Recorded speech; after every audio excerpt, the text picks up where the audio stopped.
Let's talk about gums. As you are aware that gums are a class of polysaccharides.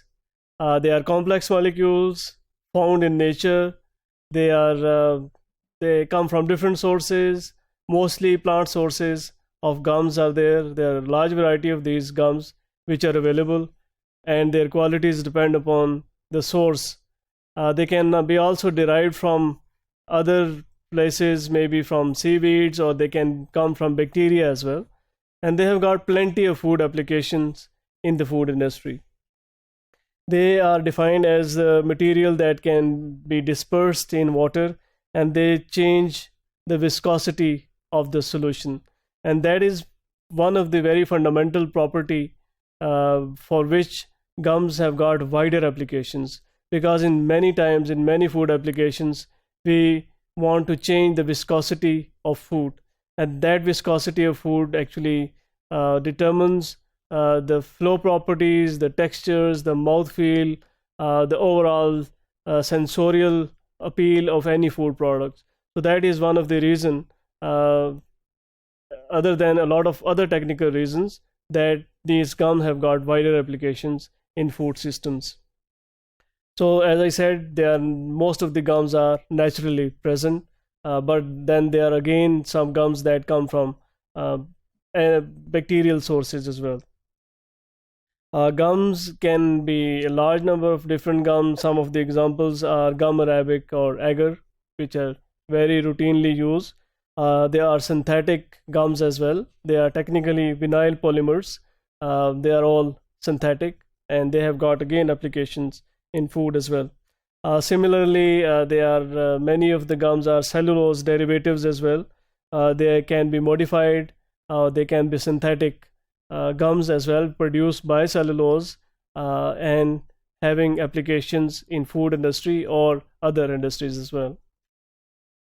Now, what are the uses of gums in food industry? Predominantly, they are used in ice cream industry as well to stabilize ice cream, as well the other desserts that we do see in the market. They would have some of the gums component in them, and these gums actually stabilize these desserts or ice creams or similar products as well. They are used as thickening agents in many preserves. For example, many chutneys or maybe many spreads from other sources such as paste, tomato paste or other paste can use these gums to change the viscosity, or they can be thickened by the use of these gums. It is used for stabilization in many cases. For example, in many liquids, they can be stabilized by the use of different gums. In case of beer or some other alcoholic products, if these gums are added, they would reduce the foaming issue in these products. They can be used to emulsify salad dressing as well. As you know that salad dressings are made from some specialty fats, so that we can add certain gums to have desirable emulsifying property in that case. They are also used as protective coating for meat and meat-based product. For example, you can see them in many of the crumbs that are attached to the meat, or coatings that are attached to meat, whether poultry or other meat, which are later deep fried or fried, or they can have other applications as well. So this is one of the application of gums that we can see in the industry.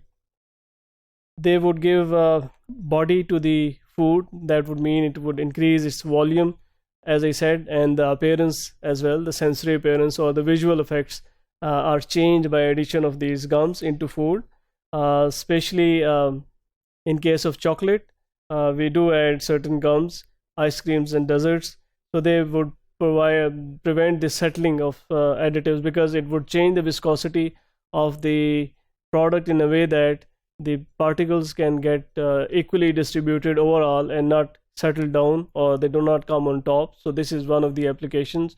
This application is also visible in many of the fruit juices with suspended food products, or other products which are suspended within the food system, especially in fruit juices.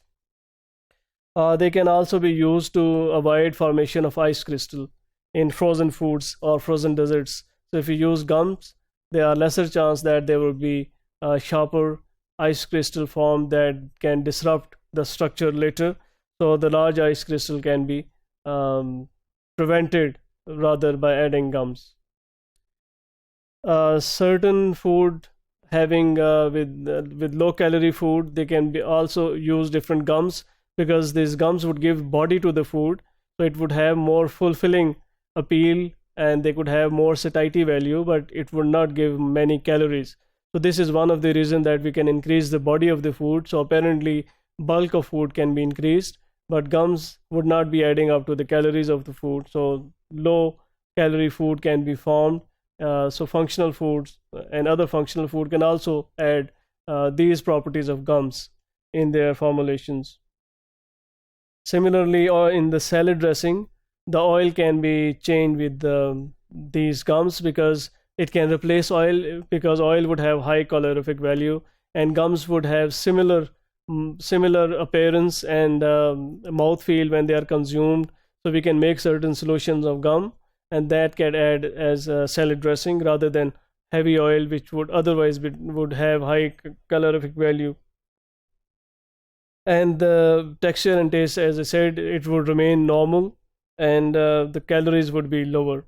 So these are only a few of the applications, although the number of application in the food industry is very high depending upon the large number of gums available in the market. But overall, it covers the overview of gums and their usage in the food industry.